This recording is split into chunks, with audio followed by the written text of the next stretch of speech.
ഞാനിന്നിവിടെ പറയുന്നത് sweet potato അല്ലെങ്കിൽ മധുരക്കിഴങ്ങ്, കപ്പക്കിഴങ്ങ് എന്നൊക്കെ പറയുന്ന ഒരു വിളവിനെ കുറിച്ചാണ്. എൻ്റെ കപ്പക്കിഴങ്ങാണ് ഇവിടെ കൃഷി ചെയ്തിരിക്കുന്നത്. അത് നല്ല പോഷകസമൃദ്ധമായ ഒരു വിളയാണ്, ഇതൊരു കിഴങ്ങ് വർഗ്ഗമാണിത്.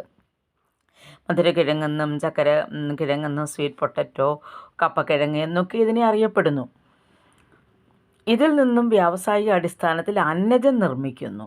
കൂടാതെ പ്രോട്ടീൻ, പഞ്ചസാര, വിറ്റമിൻ എ എന്നിവയെല്ലാം ഇതിൽ അടങ്ങിയിരിക്കുന്നു. അതുകൊണ്ട് തന്നെ ഇതിന്ന് വളരെ വ്യാവസായികമായിട്ട് വളരെ ഉയർന്ന് നിൽക്കുന്ന ഒരു വിളയാണിത്.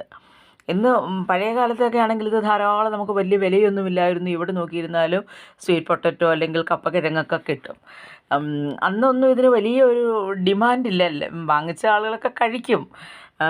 പക്ഷേ ഇപ്പോഴാണിത് ഡയറ്റിന് പോകുന്നവരും ഇപ്പോഴത്തെ ഡയറ്റ് എടുക്കുന്ന കുട്ടികളൊക്കെയാണിത് കൂടുതൽ ആകർഷിക്കുന്നത് ഇതിനെ. ഇത് ഭയങ്കര ഇന്ന് വ്യാവസായിക അടിസ്ഥാനത്തിൽ ഇതിന് വലിയ പ്രാധാന്യമാണുള്ളത് കപ്പക്കിഴങ്ങിന്. കുട്ടികളൊക്കെ തന്നെ ഇത് ഇഷ്ടപ്പെടുന്നു. പഴയ കാലത്താണെങ്കിൽ കുട്ടികൾക്കൊന്നും ഇത് വലിയ താല്പര്യമില്ലായിരുന്നു. ഇപ്പോൾ ഡയറ്റ് എടുക്കുന്നവരൊക്കെ ഇതും കൂടെ അവരുടെ ഭക്ഷണത്തിൽ ഉൾപ്പെടുത്തുന്നുണ്ട്.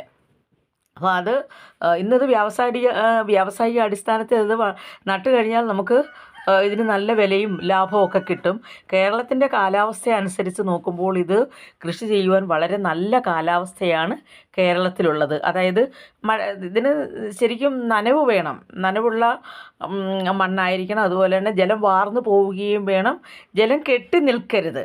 ജൂൺ, ജൂലൈ, സെപ്റ്റംബർ, ഒക്ടോബർ കാലങ്ങളിലാണിത്. അതായത് 2 മഴക്കാലമാണല്ലോ ഈ കാലഘട്ടങ്ങളിൽ.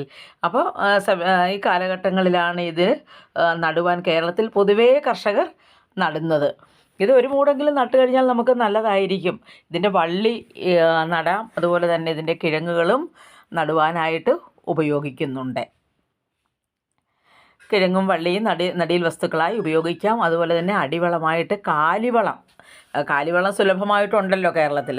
കാലിവളം ധാരാളമായിട്ട് ഇതിന് ഉപയോഗിക്കുന്നത് വളരെ നല്ലതായിരിക്കും. അതുകൂടാതെ തന്നെ വേണം, അത്യാവശ്യം ഉണ്ടെങ്കിൽ രാസവളങ്ങൾ, യൂറിയ തുടങ്ങിയ വളങ്ങളൊക്കെ ഉപയോഗിക്കാം. കൂടുതൽ വ്യാവസായിക അടിസ്ഥാനത്തിൽ നടുകയാണെങ്കിൽ കിഴങ്ങൊക്കെ വളരുന്നതിനും അല്ലെങ്കിൽ അത് കനക്കുന്നതിനുമൊക്കെ അത് നല്ലതാണ്. കൂടുതലും നമുക്ക് പച്ചില വളവും കാലിവളവും ഒക്കെയാണ് ഇതിന് അനുയോജ്യമായിട്ടുള്ളത്. അതുപോലെ തന്നെ ഇതിലുള്ള കീടം ആക്രമിക്കും ഇതിനെ കേട്ടോ. അപ്പോൾ കീടബാധയൊക്കെ ഒഴിവാക്കുന്നതിന് വേണ്ടി നമുക്ക് ചെയ്യാൻ കഴിയുന്നത് ഈ കമ്മ്യൂണിസ്റ്റ് പൂച്ചെടി ഉണ്ടല്ലോ, അതിൻ്റെ ഇല കൊണ്ടുവന്ന് അതിൻ്റെ തടത്തിലൊക്കെ ഇടുന്നത് നല്ലതായിരിക്കും. കാരണം ഒരു പരിധി വരെ കീടങ്ങളെയൊക്കെ അകറ്റുവാനായിട്ട് സാധിക്കും. അപ്പോൾ